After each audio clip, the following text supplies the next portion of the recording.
Guys, we're just gonna copy Bog what he's doing to try and learn how Affinity works because I'm too broke to afford an Adobe subscription, and the only way I have to learn image manipulation is through Affinity. And yeah, I just trust Bog. I think he's a cool YouTuber. So I already got this image. Let's see what kind of magic he does with it, and let's try to do the same thing. Fortunately for us, the potato and the background are on the same exact image. So I can't just randomly choose to change the color of the background. So I want to separate them. There are many ways to do this, but the easiest way right now is to click on this tool, the object selection tool. I think I know that part. So let's just get on with it, shall we? Let's just select and separate this potato from the background layer. Is this? Okay. Yep. Did I do that correctly? Oh, oh yeah. No. Yeah. Okay. We've selected that. I think I just need to press Control J. Have I done a thing? Guys, I separated the potato. I did it. As you can see, this is the background layer and this is the potato. Let's call it potato. Yeah, let's get back into the video. Let's go back.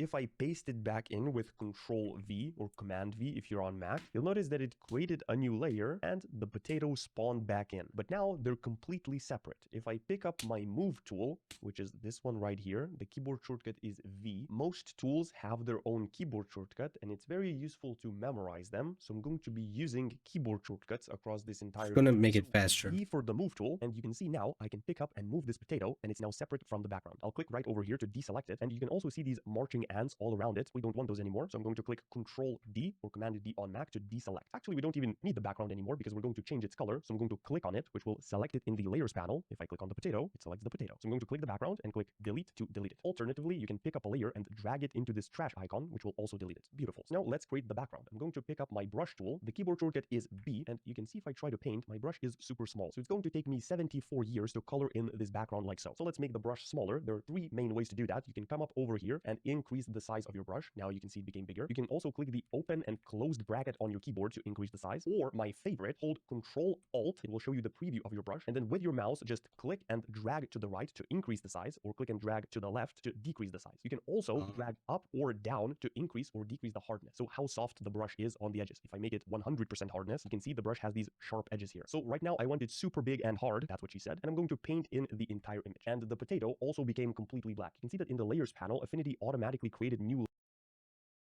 Okay, let's try to do that now. So I guess I can just hit. Oh, wait a minute. What was the control for that? Control D. Yeah. Okay. So he just deleted the background layer here. So I'll just hit delete. That worked. Okay, we did a thing. All right. So next step is he took the paintbrush tool, which is B, and what did he say? Control Alt. Yeah, Control Alt, and oh yeah, yeah, that's it. That's a big boy right there. Big boy right there. Oh yeah, oh yeah. Get there, I get there, I get there, get there, I get there, I get there. Okay. Okay, V, right? Oh, yeah. Okay, I think I did a thing there. Layers when I tried painting on them, which is a very nice feature because I might have accidentally painted on the potato. We didn't want to do that, so Affinity realized this and created new layers for us. Anyway, as you just saw, you can pick up a layer and move it anywhere you want. So I want to place it above this black layer, which is what I'm going to do. And it also created this mess that I don't need. Boink. Now I'm noticing that there's a little bit of a weird outline right here that I did not want to have. So I'm going to want to remove it. I'm going to click on the potato image, select my eraser tool, E on your keyboard, increase the size of it with brackets or Control Alt and drag right, then make the hardness 100. And I'm just going to erase this line here because we do not need it. Bingo. We successfully changed the background of this potato. But I also Do I have that weird line? Do I have anything like weird? No, I don't have any lines, bro. So I think we're good there.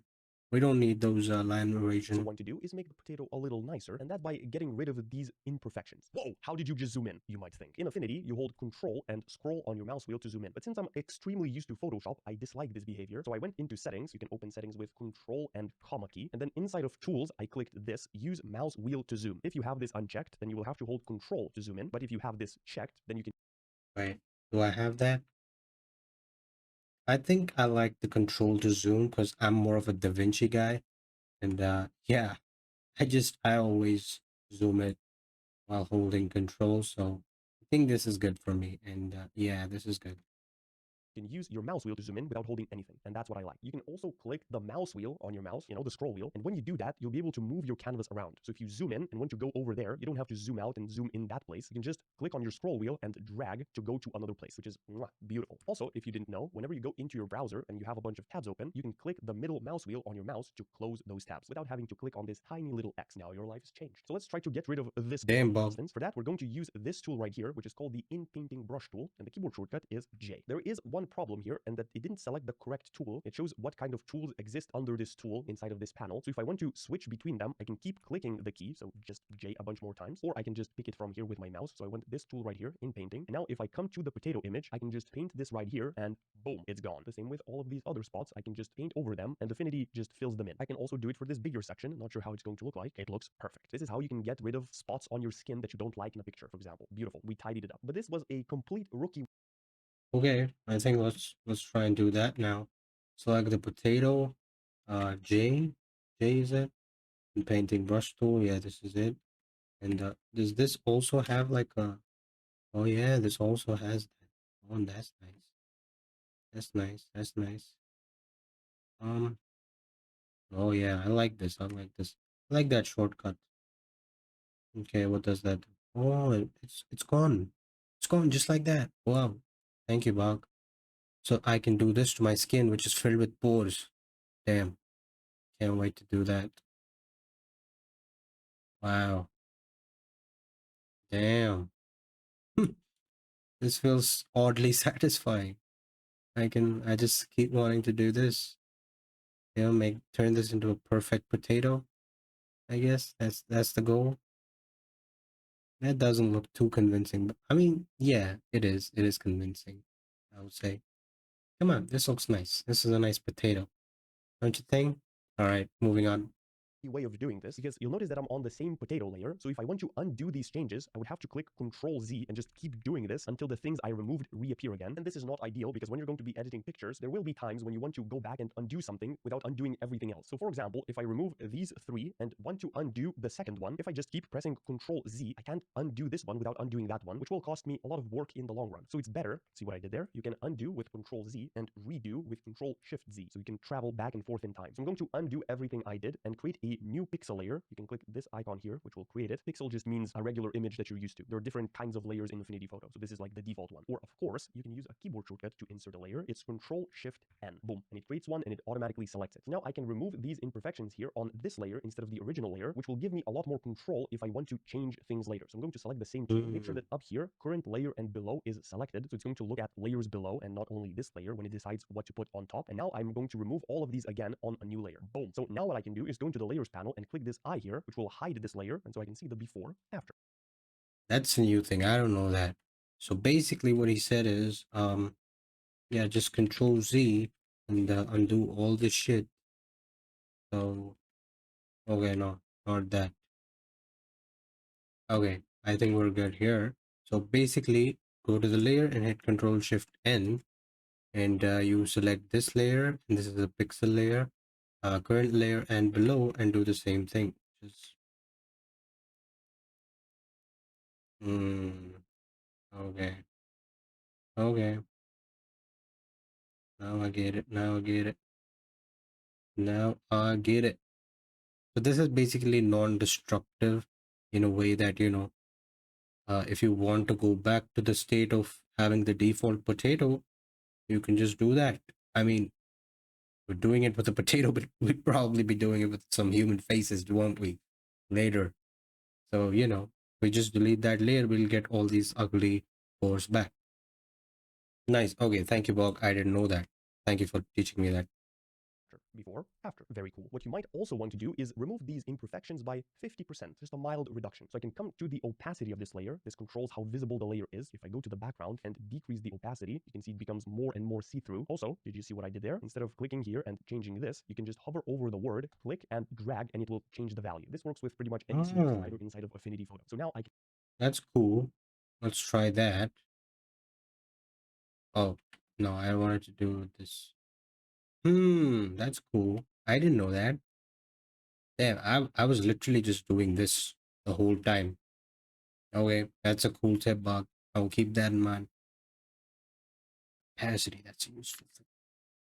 Can click on this imperfection layer and set the opacity to about 50%, and you can see that this is before and after. So all of the imperfections got slightly reduced. One more thing that I want to do is make this potato brighter. So I'm going to come here into adjustments and select exposure. Whoa, a new menu just opened up. It also inserted a new layer. Very interesting. This is essentially a slider that can make the potato brighter or darker. Also, if I don't want to mess with the slider, I can hover over this number. Well, obviously I can double click and type the number in, but that's boring. I can also hover over this number with my mouse and scroll on my scroll wheel, and it will change the value. Now it changes it by 1, but if I hold shift, it's going to change it by 10, unfortunately. The potato turned into a flashbang, but if I hold control, it's going to do it by 0.1.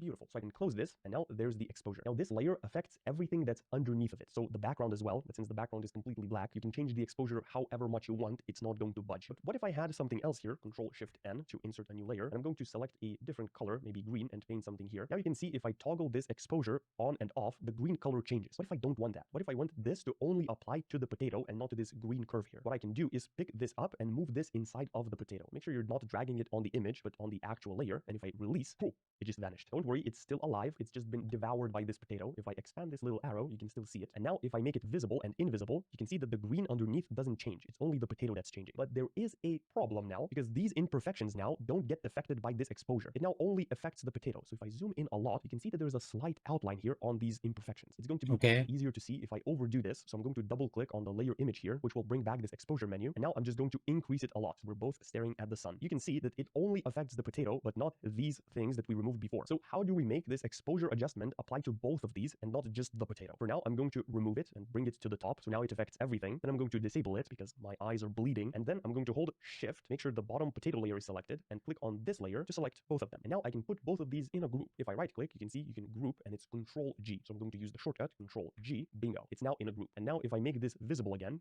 and then drag it onto the group, did you see what happened? Now it also affects the imperfections as well. I can expand this group and see what's inside of it. So you can see that this adjustment layer is now on top of both this one and that one, since we put them inside of a group. Now I'm going to double click this again and adjust it to 0.2 something so that this potato doesn't burn my eyes. And I'm also going to delete this curve layer here, as well as this. Not sure what Okay, let's try that.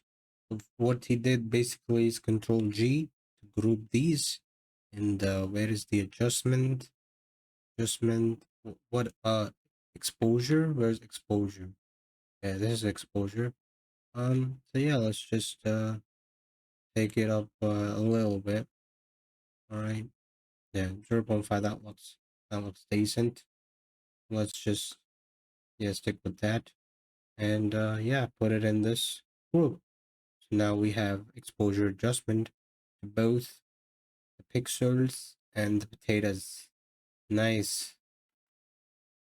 it is. Beautiful. We have successfully baked the potato. Now let's move on to recreating that design. I didn't save it because hopefully I won't need it again. So now this is what we're going to try to recreate: the background, the circles, and the keyboard key. What does this design mean? Okay, that's a bit advanced. So I'm just gonna save this potato because this is an achievement for me. And you guys, you enjoyed watching that. Me basically learn a thing or two about affinity photo from Bog. You want to see a bit more of that? Make sure to like and subscribe for more such informative content and educational content where I learn with you and you learn with me. I will leave a link to the Bog's original video in the description. And yeah, I will also leave a link to the potato so you can follow along. Thank you for watching and subscribe. Peace.